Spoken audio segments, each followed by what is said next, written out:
y'all, it's Rob at C Motorsports.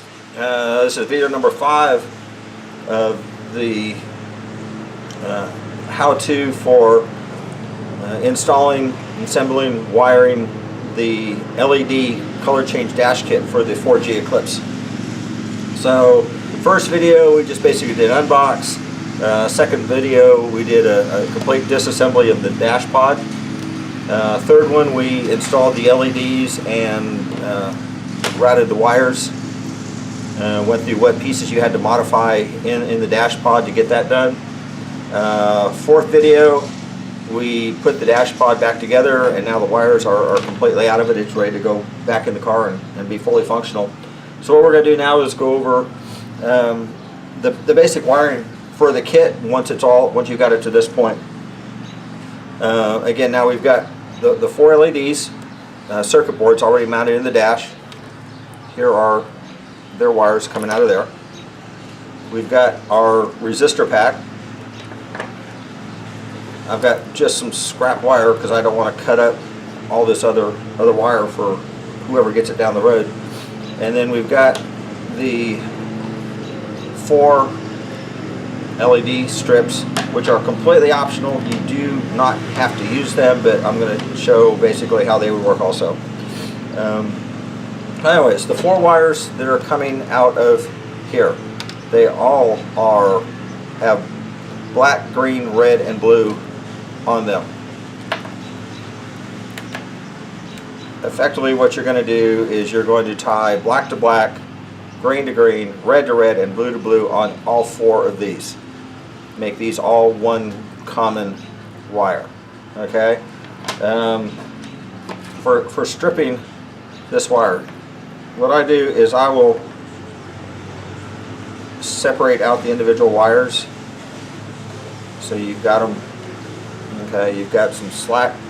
It's alright, I still keep coming out of frame, sorry. Anyway, separate out the 4 individual wires before you strip them. It's just easier. Strip them whatever your preference is. Some people are going to use a knife, some people are going to use an X-Acto, scissors. These actually happen to have a notch in them. They're alignment scissors that have a notch in them for stripping wire. Some people use wire cutters. I picked these up at Harbor Freight. I know they were 10 or 15 bucks. But as many wires as I've been stripping for this project, it's so quick and simple. Just like that. Okay. And once you've got them stripped out, like I say, on here, black to black, green to green, red to red, blue to blue. Now I'm going to mention one important fact, and hopefully everyone's watching this. And since I left it for the wiring part, everyone should watch this so they know how to wire it. The black wire on these kits is positive. That's your positive wire. You have positive and then RGB, red, green, blue, for your colors. Okay? The positive is effectively the common wire for this entire thing. Okay? So all of the blacks end up going to a positive terminal. Black is positive in this situation, in this install. Okay? It's also consistent with these. Black is positive. That's the way all of these that came out of China or wherever these LED strips came from. Black is positive. You do nothing else. Write that down somewhere so that you remember black is positive for all this wiring. Okay? Once you get on the other side of this controller where you're going to put in your positive and negative 12 volts coming from your car, you can wire positive is red and ground is black. But on the LED side, black is positive. They make some underglows, RGB underglows, that white is positive, but red is not positive on these. Red is a color. Red, green, blue, RGB. So just keep that in the back of your mind. Black is positive. So anyways, tie all your colors together on these. Make them one single, so you've brought it down to just one wire. Okay? all of the wires coming out of this dash are going to go to your resistor pack. You've got 3 resistors and then a black that has no resistor on it. That's your positive feed. All the resistors for red, green, and blue, okay, just take that end of the wire. Doesn't matter either side. These are non-directional, okay? One side or the other. Strip your wires back and tie the wires from the LEDs or from the resistors to the single wire that you've now brought out from your dash. Okay, so you've come from 4 wires to tie them all together, make them effectively one, and you've tied that 1 wire to your resistor pack. Okay, so now at the other side of your resistor pack, so we've now done this, so we've moved past, and we're out here.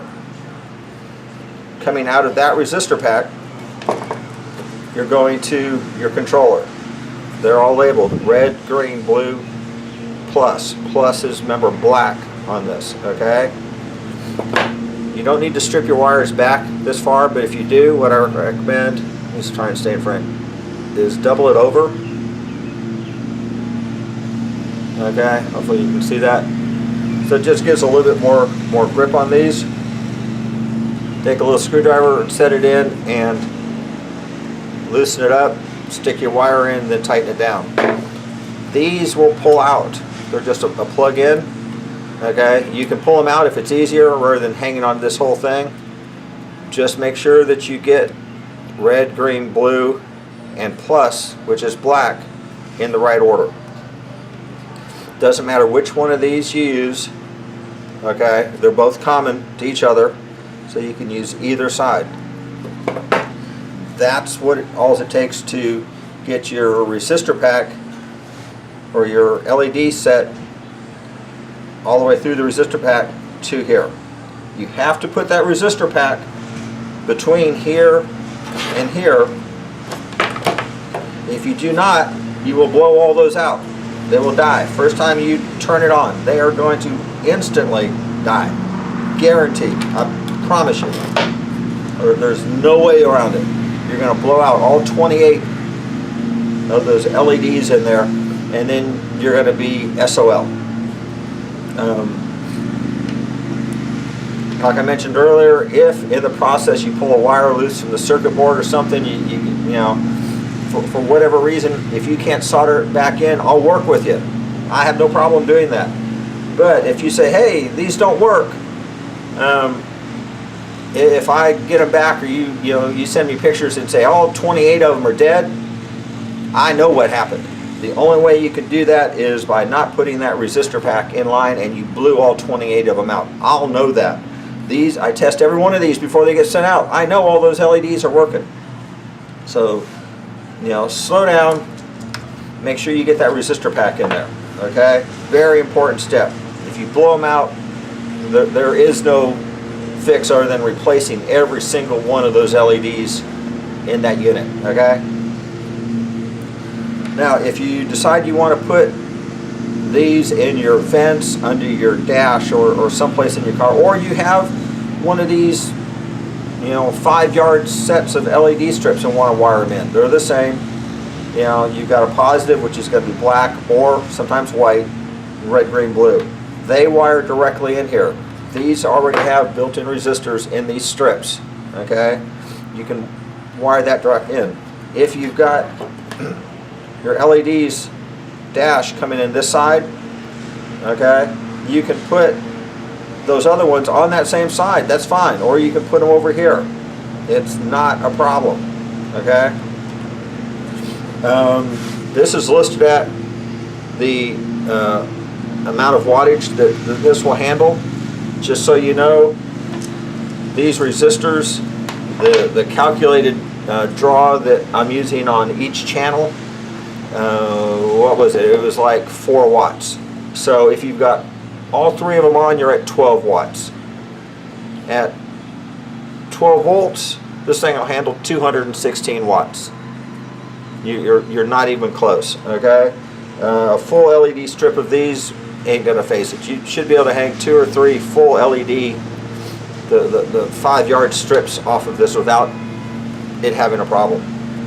So you now wire from here to here, you go from here, put them all together, put your resistors in, resistors go to here. These individual ones come directly into here, okay? You can take all of these, tie them together and bring one in. You can bring multiple sets in there. The more wires you try to put in there, the harder it gets just to handle it. But it's not a problem with this handling plenty of lights. Your 12 volts, again, that comes out. 12 volts, I recommend fused, okay? Get you a fuse and put it in line. I don't know, 10 amp. Don't quote me on it, but I'd say put a 10 amp. Or a fuse circuit if you've got it, positive and negative. It's your choice if you set this up where you only get power when your key is on, has power all the time, and you put a switch in there, or you just use the remote to turn your lights off and on. That's completely up to you. This also comes with a Y cable, and one end of it's got a nice little extension cord here. You can plug that in here and run that out to whatever sound source you've got. If you leave that out, it will use this hole to listen for sound. When you go into music mode, you get much better response if you tie it directly in. Just guaranteed, trust me on that, much better response. You'll be a lot happier with it. Anyways, hopefully that kind of gives you a good idea on how to get all this wired. If you've got any questions on any of this, you can leave me a message on any one of the videos. You can shoot me an email directly at thestarfinder@yahoo.com. You can go onto my Facebook page, Z Motorsports, and leave me a message on there. However you want to track me down, I'm on Club 4G also, I'm on Mitsu Nation, so I'm pretty easy to track down and get hold of. If you got any questions, you have any issues, I do test every one of these before I send them out, but I did not build these, so I have no quality control over these. If you get one of these that doesn't work, I've never had one, I've done hundreds of these so far. If you get one that doesn't work, make sure I didn't foobar the wiring, but I do check each one before they get out of here. If it doesn't work, let me know and we'll work something out. If you want strips of these that, rather than having 3 LEDs, they've got 6 or 9, I can set you up with those also. You know, cut them down, solder the wires in, however you want to do it. If you want to buy the entire, 5-yard section, let me know. I can tell you where I get them, or I can get them and get them to you. However, I'm more than willing to work with y'all. So anyways, thanks for watching the videos. Any questions, let me know. Otherwise, y'all be safe. Thanks.